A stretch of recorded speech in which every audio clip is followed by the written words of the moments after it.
Hello, welcome back to my channel. Today I'm going to be doing a tag video, and this one is called the behind the scenes tag. I will answer 11 different prompts about having a booktube channel. My booktube anniversary is coming up in September, and so I thought it would be a good time to talk about how I make videos, what thought process goes into the whole creative input. So if you're interested, please stick around and we will get started. The first question is, when recording a post, do you read from a prepared script, or do you refer to notes or a broad outline, or do you speak extemporaneously?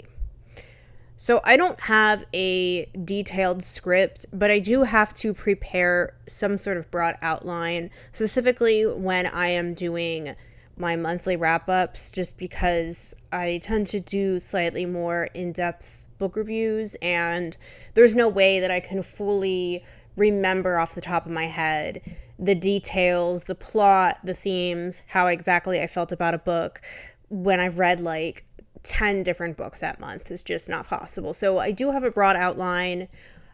When I write out the outline or sort of what I want to say beforehand, I sometimes write it in the way of like I'm speaking, as opposed to the way I would write it if I was like writing a formal review, if that makes sense.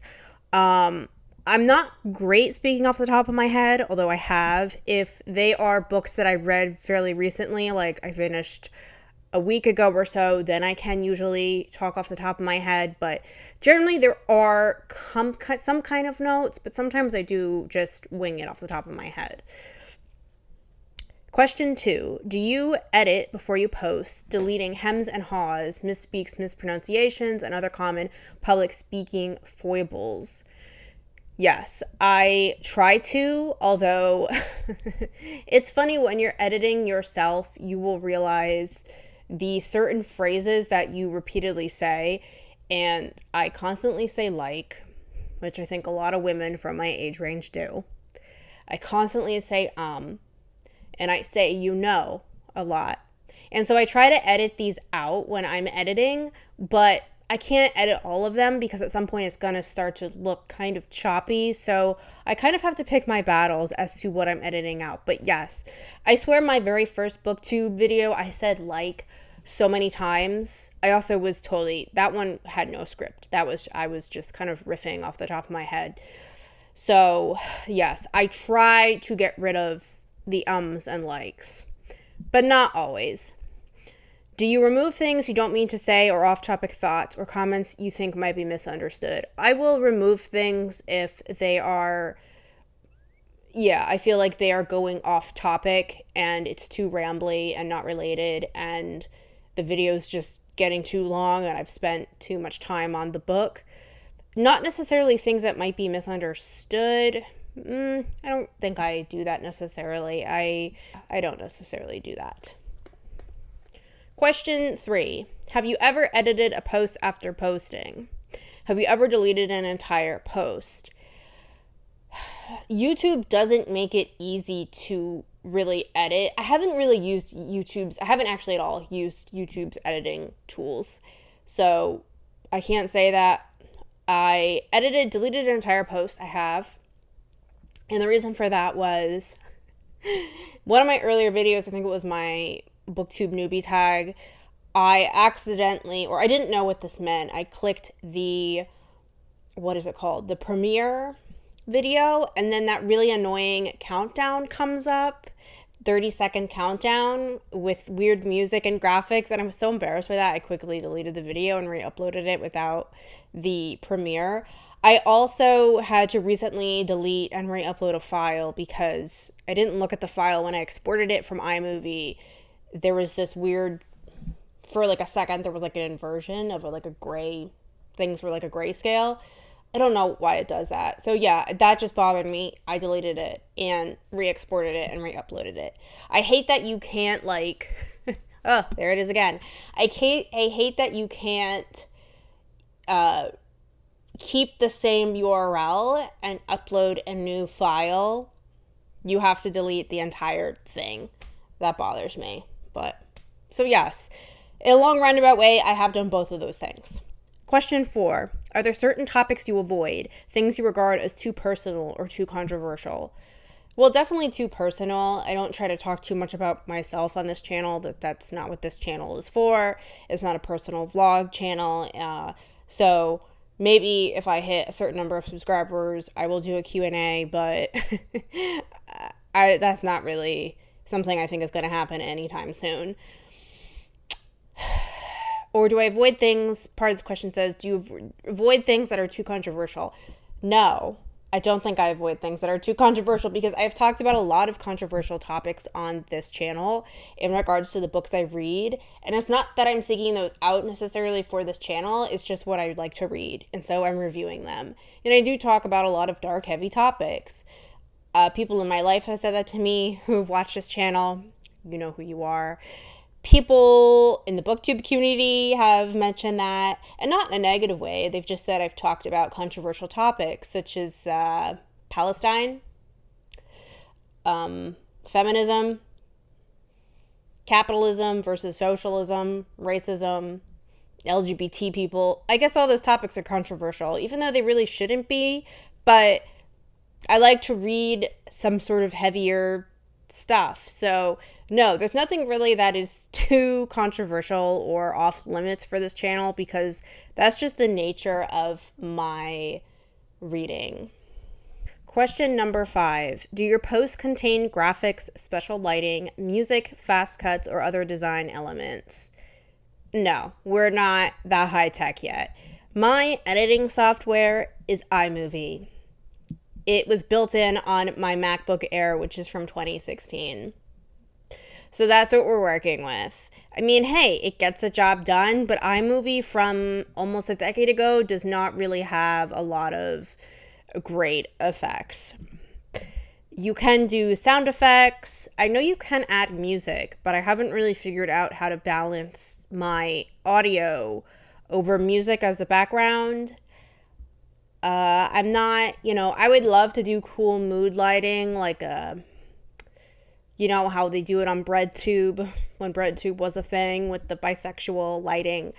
I have some cool lighting, but no, like my camera is also my iPhone, and my iPhone is from 4 years ago, and it was also an older model. So maybe someday, if my channel grows and evolves and I get a new phone and a new computer and a new software, then yes, but I don't really think that on BookTube you need to have all that. It's just not required. There are certain YouTube niches where that is, such as the beauty space, where you absolutely need really good lighting, you need really good cameras because you're showing how stuff looks on your skin, but it's really not necessary in the BookTube space. So no, I do not have a lot of enhancements because we're limited with the equipment I'm using. Question 6. Do you have a target number of posts each week? I try to post once a week. Not always successful. Sometimes the days vary. I've realized the best days to post are Mondays through Thursdays. The people just don't really watch on the weekends or even Fridays. So I try to do once a week. It's hard. It's hard when you work a 9 to 5 and you have other stuff going on in your life, but that is my goal. And I've been fairly consistent with that since at least March. Question 7. Are there certain themed posts you contribute to regularly, such as Poetry Thursday or What Are You Reading Wednesday? No, I kind of would like to, but I honestly can't think of anything. One of my favorite channels, Chanel Chapters, she always has these sort of weekly different themed vlogs, like Let's Get Weird With It, or It's the Vibe. I really like her channel because her channel is so unique and different from a lot of other YouTubers or the standard YouTube channel. But I personally cannot think of anything off the top of my head in terms of a themed. I feel like that might be more for people who publish more than once a week, and it's hard for me to do more than once a week or even once a week. So maybe someday, but for now, no. Question 8. How important to you is the number of subscribers? Is there a target number you're hoping to reach? I like having subscribers. It feels good. I love when I gain a new subscriber. My target number was very modest. A couple months ago, I said that on my booktube anniversary, which is I think September 20th, when I posted my first video, I hope to reach 60 subscribers, and I've already hit 70, and it's July, so my new target is to hit 100 by the end of the calendar year.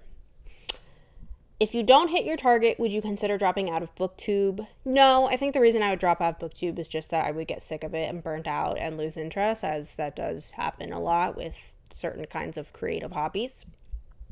Are your posts designed to attract new subscribers? Are you distressed if you lose subscribers? I mean, yes, like definitely when I think about creating videos, of course, you want to reach as many people as possible, but I'm not gonna like specifically read certain things that I think are popular to gain subscribers, if that makes sense. But yes, like I do SEO and tagging and thumbnails. So to some extent, everyone is trying to get more views and subscribers, but that's not really necessarily the sole focus as to why I'm creating videos or even affects necessarily my reading. Are you distressed if you lose subscribers? I mean, maybe I was like the first time that happened, but sorry, you can probably hear my dogs in the background. But I mean, people come and go. That's just how it is. So don't take it personally. Number 9, do you always respond when tagged? Yes, I do. Although what's really weird with YouTube is that for some reason, you don't get like a notification. You have to go under your community tab, and like you don't get like a notice in the notification area for some reason. So it's just sometimes when I figure that out, it took me a while to like get back to people. I will respond. It doesn't necessarily mean that I'm going to create a video though that the person tagged me in, because hi, do you want to say hello? Come here. Come in. Come here. Come here. I was trying to drag her in the frame and she's not listening. So I will usually respond. However, I'm not going to like necessarily respond with like creating like a video if I was tagged in like a tag thing. Because sometimes they're videos that like I've already kind of made similarly. So, question 10. Do you respond to viewers' comments? Are your responses lengthy or only a thumbs up or thumbs down? Yeah, I always do, unless it's like a weird comment or like spam. I've gotten some weird spam comments, which is like, okay, whatever. I will usually respond, with more than a thumbs up, because I don't like get a ton of comments because I am a small channel, so thank you for commenting. Question 11. Have you ever blocked anyone from viewing or commenting on your posts? Not yet. I mean, I am a very, very small channel still, so I'm sure I'll get some nasty comments at some point. That's just the nature of being on the internet. But I haven't gotten anything yet on my specific YouTube. I have gotten, like, weird comments on, like, other people's YouTubes when I've written something and people, not the video creators, but, like, other people maybe misinterpreted what I said. But, like, sometimes it's just not worth responding because people are weird and don't understand what you're talking about on the internet. So, yeah, those are all the 11 questions. I will tag some people that I think I would like to hear their responses. And yeah, please let me know what your thoughts are. If you like this video, give it a thumbs up, all the standard YouTube stuff. And I will see you in the next one. Bye-bye.